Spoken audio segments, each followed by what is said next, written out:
3H, himala, hiwaga, hinagap bilang 69. Sa isang araw ng aking paghahanap sa mga itinatanong sa akin kung buhay pa ba ang tao o hindi na. Minsan, dahil kaluluwa na sila, madali lang naman silang kausapin o tawagin. Ang problema ay kung buhay pa ang tao, medyo mahihirapang kausapin ito. Minsan, ginagamitan na ng mentalism o ng telekinesis, pero hindi pa rin umaakto ang nasabing tao. Isang beses, may nagtanong tungkol sa isang taong nawawala. Sa hinagap ko, hindi pa siya patay, pero mahirap siyang kausapin.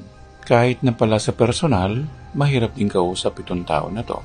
Kaya medyo nahirapan akong gamitin ang mentalism sa kanya.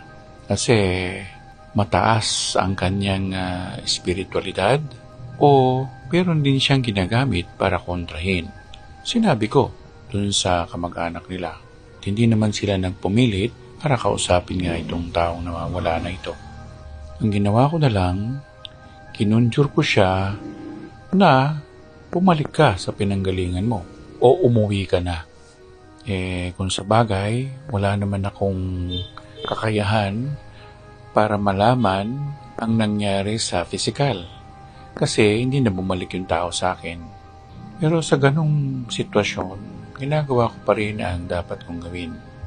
Pero marami kasing sitwasyon ang buhay-buhay ng tao. Kagaya nun, paano nating malalaman na yung taong nabanggit ay patay na o buhay pa? Ang sabi ko nga, madaling tawagin kung kaluluwa na.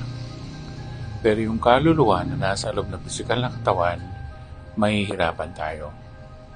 Meron tayong ibang gagawing sitwasyon o kaparaanan para makausap ang nasabing tao. So, wag lang mauunsyami yung mga tao. Pero maraming kaparaanan, halimbawa, idaan sa panaginip. O maghanap pa ng isang clairvoyant o pwedeng channeler.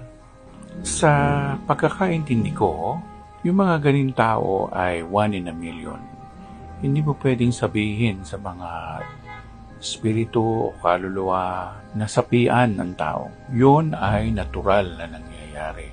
Hindi siya pwedeng pekein dahil yun ay magiging kasalanan ng gumawa.